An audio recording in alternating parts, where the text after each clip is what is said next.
How's it going, guys and geeks? Welcome to Geek Critique. My name is Dakota, and I wanted to do something a little bit different today because I was planning on releasing a Ant-Man and the Wasp Quantumania timeline breakdown soon, but I'm in the midst of packing for a vacation. I'm going to be leaving this weekend, and I don't think I'm going to have time, even with this day off. This is July 4th. Even with this day off, I don't think I'm going to have time enough to record and edit and finish all of that before I leave. So I wanted to do something quick. I wanted to create a tier list for the MCU, and this is going to be a little bit different. So we're ranking the MCU films and shows, Marvel Studios exclusively. No one-shots or no Marvel TV series. Sorry for those of you who are, really interested in that, but this is going to be a long video regardless. We're going to be ranking the MCU not on how good each title is, but how well its timeline placement and its internal timeline and how well it fits within the MCU. So I'm going to be ranking it based on those parameters. I've been wanting to do an MCU timeline ranking video for a very long time. My thing on this channel primarily is the MCU timeline. So this is going to be a lot of fun. I have a lot of thoughts. Just remember, I'm human. I'm not a walking encyclopedia of timeline dates and knowledge, but I do have years of experience within the MCU timeline, and I have some ideas as to where everything fits within the MCU. So I might get a couple things wrong, I might get a couple dates wrong, but I have a general idea of where everything fits and why it fits where it does. But I might forget a couple things, so bear with me. And I recently got inspiration from Josh Taylor over at Modern Mouse. He did a fantastic tier ranking of Pixar moms, not only based on their looks, but their dateability and how good they are as a mother figure to the characters in the different Pixar films. That's a really fun video. I died laughing at times. I highly recommend it. I'll leave a link to it right here. But let's actually get started. Unfortunately, I put all these in release order when I put all the titles in here, but it decided to go by, I guess, whatever the file names were listed as. So I think it's alphabetical order, unfortunately. So we'll just go with it like that. Ant-Man and the Wasp, Quantumania. I'm currently in the process of reevaluating my current position as to where I place Ant-Man and the Wasp Quantumania. I thought that it was a fairly simple one upon first viewing. Recent viewings and more information later, the Disney Plus timeline especially, has me questioning my own placement. So I'm going to put it in C tier for now. I'm not going to explain why, because I want you guys to, watch and follow and like that video, my Quantumania video, when it does officially come out. But right now, I don't think that the film has a very strong sense of self when it comes to its timeline organization. The only thing that really is necessary, it seems, timeline-wise, is that Cassie is now 18, or that's what the film requires of Cassie. So I'm going to put it in C tier. It's not good, it's not bad, it's just kind of there. It's not intuitive. Yeah. Ant-Man and the Wasp. Alright, I'm going to put this B tier. It's inoffensive. A lot of people thought that this was concurrent to Avengers Infinity War when it first released. There's evidence within the film that that isn't the case, but we know that it takes place over the period of 3 days, a couple weeks before Infinity War. The original Ant-Man. I thought this was a cut and dry one. I'm going to put this in B. I thought this was a cut and dry one because we have the WHIH Newsfront video, which has Scott Lang's date of release in the summer. And later in the actual film, the climactic final battle with Yellow Jacket has an October date on one of the set pieces. So some people disregard that. I know the MCU Wiki disregards that. I choose not to. I think they hold more weight on the WHIH Newsfront dates. But I'm gonna say I still place Ant-Man in October of 2015. Okay. Avengers Age of Ultron. Probably the weakest of the Avengers films, but I'm not ranking it on weakest. Again, this is kind of inoffensive. I'm going to put a little higher on the list than Quantumania, but I don't believe that this film has any in-film dates. We know that it is a couple years after the first Avengers film, I think 3 years after, 2015. But it kind of relies on other films within the series to place it. So, not the best. Avengers Endgame. I am going to, call it like it is. This is an S-tier timeline film. It's very conscious of every single film in the timeline. We go to 2012, we see roughly like what's going on within New York City at the time. We know that Doctor Strange isn't currently the Sorcerer Supreme at the time. There's a bunch of clues as to where different stuff on the timeline occurs, especially in 2014 with all the Guardian stuff. So Avengers Endgame, super strong film when it comes to timeline ranking. Probably the most timeline conscious of all the movies. All right, Avengers Infinity War. This one is, I say top of B tier, because we know it's spring-ish of 2018, though there are no in-film dates as to like exactly when. So it kind of makes the early 2018 stuff a little wishy-washy, including Ant-Man and the Wasp. So but we know it's early, first half of 2018.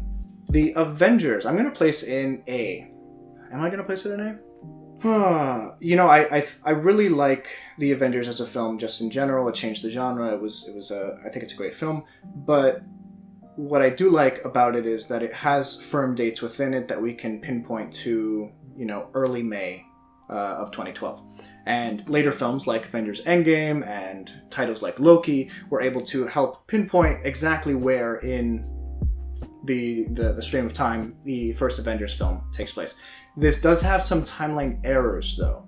It has some questionable time frames for the Hulk and Thor, and I don't even think Marvel agrees with some of these conclusions. So I'm actually going to bring it back down to B. For the time being, I might raise it up later, but yeah, it's not super offensive. It does add several layers of timeline continuity and rearranges how we think of Fury's big week. Black Panther: Wakanda Forever. This is a really hard film to place. If anyone has watched my video breaking down the timeline of Wakanda Forever, this was a really tough one. I'm going to place it in C tier for the time being. Obviously, it's timeline conscious. The passing of Chadwick Boseman definitely threw a wrench into the film, but they were able to play off of that in a meaningful way. And I think there's a lot of confusion about, when Nakia left Wakanda to have Tucson. So I'm going to place this in C tier. I'm going to place it bottom of B tier, because at the end of the day, when you figure out where it fits on the timeline, it's solid. There's a solid placement there. So I'm going to go ahead and do that. Black Panther, I think, is fairly easy. It's a couple days in length, maybe about a week in length total, from the beginning of them returning to Wakanda to the end with the climactic battle. Might be a little more than a week. But we know that it occurs 1 week after the death of King T'Chaka in Civil War. So that is pretty firm. And it happens right at the beginning, so we have a firm placement as to where we're going to place everything. The only reason I don't place it in S tier is because the post-credit scenes, aren't super clear as to when they occur. We can just kind of extrapolate based on other films and stuff. Black Widow is another one. I don't think it's as clear as Black Panther, but obviously it happens right after the last time we see Natasha in Civil War. I might place this here. No, you know what? It also gives some background on Natasha's life. It gives us a date of birth. So I'm going to place it in A. I think that's fair.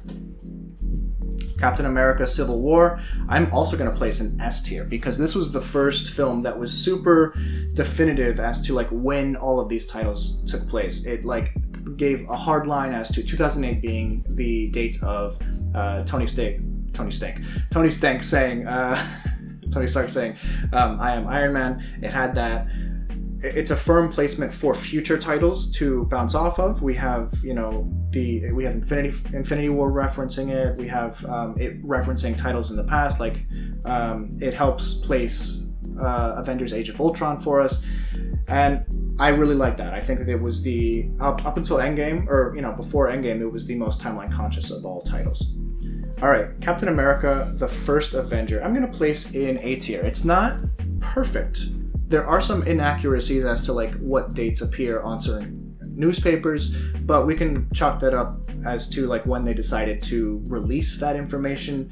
But it firmly fits in the 1940s, the early 1940s, within World War II. So between 1943 and 1945, it's really strongly placed there. The Winter Soldier, kind of a prequel to the events in Civil War. I think I'm going to place this in... I don't really remember if I like the timeline placement of this one or not. I know that there was some confusion about Fury's Day of Death because they didn't really show it on the tombstone, so I'm going to place it right after Infinity War here. I'm going to place it over here. Captain Marvel, I think it's strong in terms of timeline placement. We obviously know it's like June of 1995. There's no questioning that. I think bottom of A tier is fine with that. You know what? A little higher. Multiverse of Madness. This one was a tough one because, we had that Fandango interview with Sam Raimi, and while Sam Raimi never claimed that this was a few months after No Way Home, the interview itself did, or the article leading up to the interview did. So that confused a lot of us. But upon further review, it's fairly clear that it was a late fall film, a late fall 2024 film. So I am going to place that mid B because it's not super clear and it doesn't really make all that much sense that this would happen literal weeks after No Way Home ends. It's just so cramped. It doesn't feel natural. So we're going to do that. We're going to go with that. All right, Doctor Strange. I'm going to place this... I really like Doctor Strange in terms of its timeline placement. It takes place over the course of about a year. Starts in February 2016. And, the ending isn't super clear. It's not very clear that it takes place over a year, but we know that is the case. So I'm going to place it right around Black Panther: Wakanda Forever. Eternals. This is a tough one. A lot of confusion going into this movie as to when it occurs. I had it placed for a long time in early 2024. I think I now lean towards late 2023, shortly after the events of Endgame. But because of that, because of the uncertainty with that film, I'm gonna place it C tier.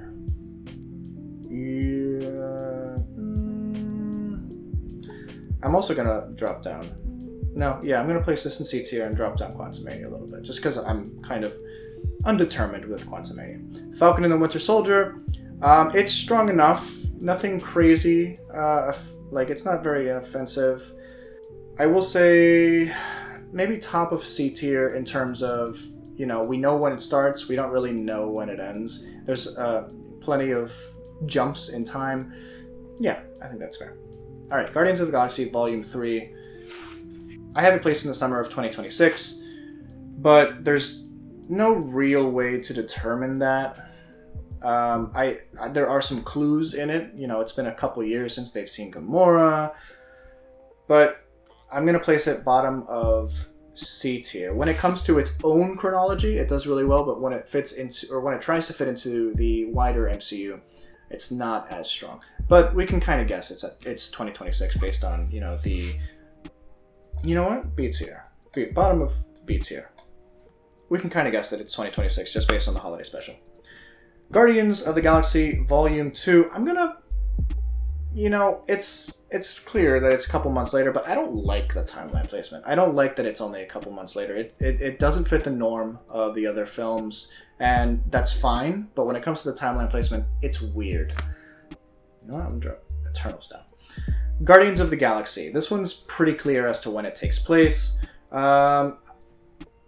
Just randomly in 2014, we learn a little bit about, Peter's upbringing. I will place it right after Multiverse of Madness. How about that? All right. Hawkeye, I'm going to place in C tier. Bottom of C tier. I'm not a huge fan of the Hawkeye timeline, although I give it respect for...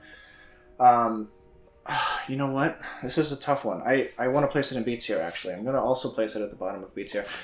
It's not clear as to what year it is within the show. You know, using external sources, there are set pictures that have like a New Year's 2025 date, so we know that it's Christmas 2024. But otherwise, yeah. I Am Groot, episode 1. Yeah, I mean, it's clear. It's a fairly clear as to when it occurs. It's like right in between the two Guardians films.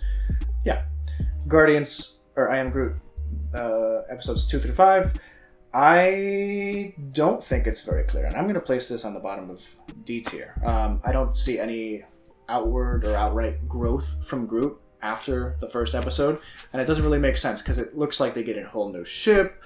They're going to all these different planets. He's going on all these different adventures, but he doesn't age at all. So D tier timeline. Iron Man 2, bottom of... You know what? No. Iron Man 2's timeline placement is really confusing.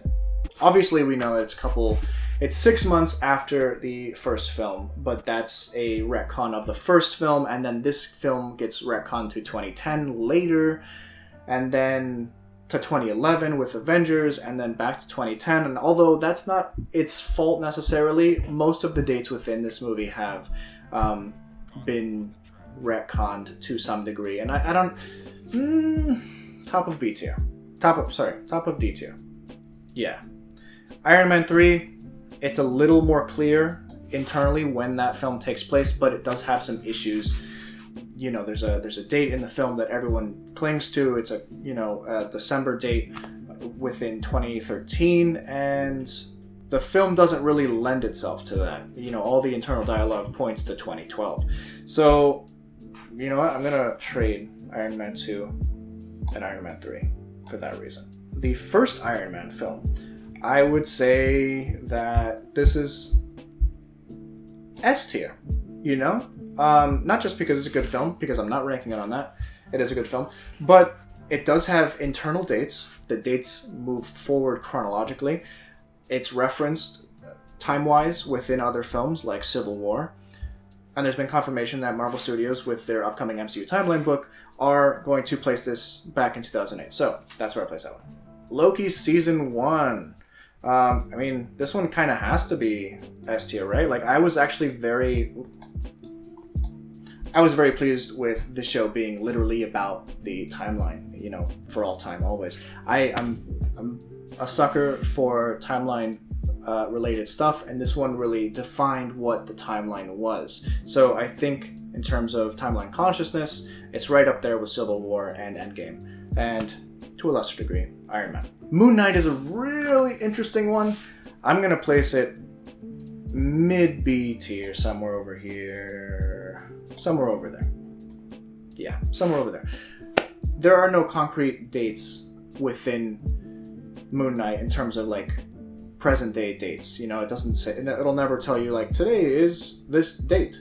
But there is a date range that we're given. You know, a spring to summer date range, and I originally placed this in 2025 in my MCU timeline version 7.0. I changed that when someone brought to my attention that if you match up the moon cycles with the different, moon cycles throughout the year, you'll find some really interesting stuff. And sure enough, we can place it pretty concretely, I think, in 2024. So that's, for creativity's sake, I'm going to raise it up a little bit. Because Moon Knight is probably the most creative timeline. I'm going to put it... no, I can't put it in A tier. Top of B tier. Ms. Marvel is a really interesting timeline film. It uses more intent than it does logic. We know that there's the Eid celebration. There's another festival when they go over to Pakistan. But ultimately, it's not super clear upon first viewing when this occurs, besides the fall atmosphere and the fall vibes, and that it's early in the school year, based on what's going on within the school. So I would place this in top or I would place this at the bottom of C tier. Shang-Chi and the Legend of the Ten Rings. I'm trying to remember. I had some issues with some of the dialogue that Shang-Chi, mentioned about like how long ago it was that he left the Ten Rings originally, but we can pretty clearly place it, early April. Though what year is up for a little bit of debate. I think it's pretty clear that it's 2024 based on just, everyone's accepted date. So like April 2024, although Disney Plus disagrees with that. So I'm going to mark that down quite a bit. Place it right above Ms. Marvel. She-Hulk Attorney at Law is another one that was really confusing, and it's even more confusing because in the MCU timeline pages that we were given recently, we see that it's between 2 years. I think they have it between 2024 and 2025. I placed the climax anyway in August of 2025 because we know that there's a note card that says that there's a climactic event that's going to happen in August. So I would say B tier. It was creative. You know what? No, it's C tier. It's very subtle with its timeline. Yeah, I think that's fair. Far From Home. Now we're getting into some of the Spider-Man films. Spider-Man Far From Home. It's pretty clear when it comes out. I would actually place this top of B tier or bottom of A tier. I would place it above I Am Groot in terms of its timeline placement. It's 8 months after the events of Endgame, which we can extrapolate occurs in mid-October because this is when the New York school year ends and they begin their holiday in Europe. So I think that's pretty clear that it's, summer of 2024. Spider-Man Homecoming. It's an F tier film in terms of timeline placement. It has the worst timeline fumble of them all, I think, and it mentions it several times, and it's based around Vulture's daughter. I'm forgetting her name at the moment.